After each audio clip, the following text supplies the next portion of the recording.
You sat down. You opened your laptop. You even made a coffee. The good kind, not the instant stuff. Everything was ready.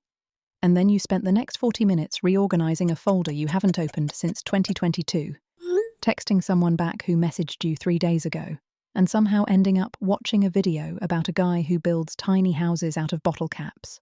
The task? Still sitting there. Exactly where you left it. And the worst part isn't that you didn't do it. The worst part is that you knew the whole time. Every single minute of that folder reorganization, you knew. That low-level hum of guilt running in the background while you did literally everything else. That's not laziness. Lazy people don't feel guilty. They don't care. You cared. You cared so much it stressed you out. And you still didn't start. So what is that? And why does trying harder never fix it? I used to think I was broken. Genuinely. Like everyone else had gotten some internal alarm clock that told them to just start things. And I hadn't. So I tried every productivity hack in existence. Time blocking, cold showers, motivational playlists, accountability apps. I downloaded and deleted the same to-do app maybe 7 times. Nothing stuck.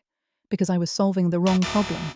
Procrastination isn't a time management issue. It's an emotion management issue. Every single task you're avoiding has a feeling attached to it. Maybe it feels too big and you don't know where to start. Maybe you're scared it won't be good enough. Maybe it's just genuinely boring and your brain would rather do literally anything else, including apparently reorganizing folders from 2022.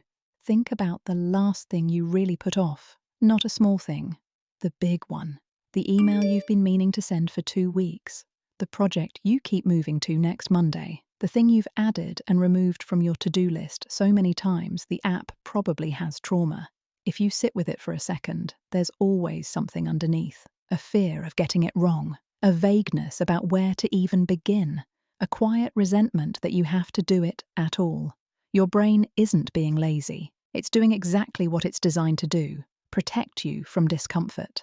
The task feels uncomfortable, so your brain finds you an exit. Every time. The problem is, the exit makes everything worse, because now you have the task and the guilt, and tomorrow it's heavier than it was today. So what actually works? Not pushing harder, not more guilt, not a new app. The first thing that changed everything for me was stupidly simple. I stopped trying to start the task. I just started the timer. 2 minutes, that's it. Not, I'll work for 2 hours. 2 minutes. The document open, 1 sentence written, 1 email started, and then I'm allowed to stop. Except I almost never stop. Because the hardest part isn't doing the thing, it's starting it. Once you're in, you're in. Your brain just needed proof it wasn't going to die. The second thing, I started naming the feeling instead of running from it. Before I reach for my phone, I ask myself, what exactly feels bad about this right now?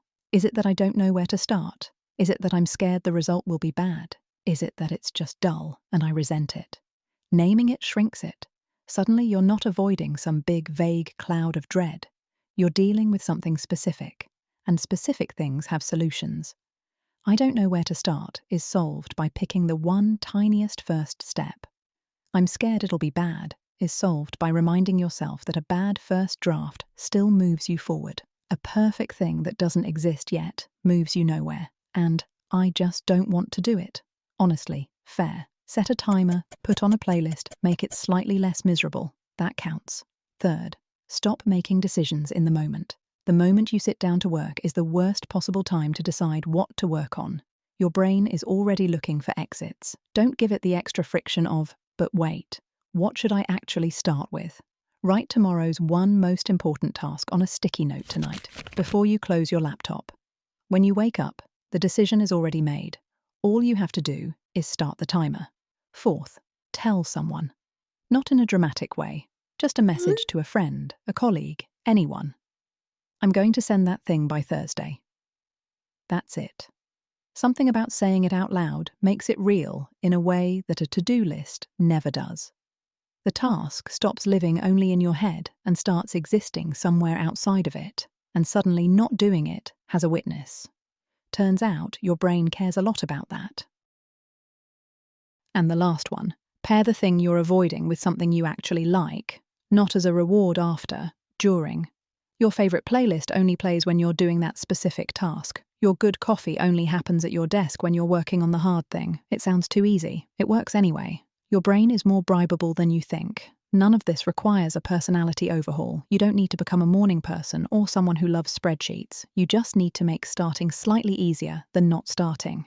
That's the whole gap you're trying to close. Pick the one thing you've been avoiding the longest. Set a timer for 2 minutes. Don't think about finishing it. Don't think about doing it perfectly. Just start it. That's literally the whole move. If this landed, subscribe. Every week, one topic, just made simple. And drop it in the comments. What's the thing you've been putting off? The comments section has seen some things. You're not alone. See you next week.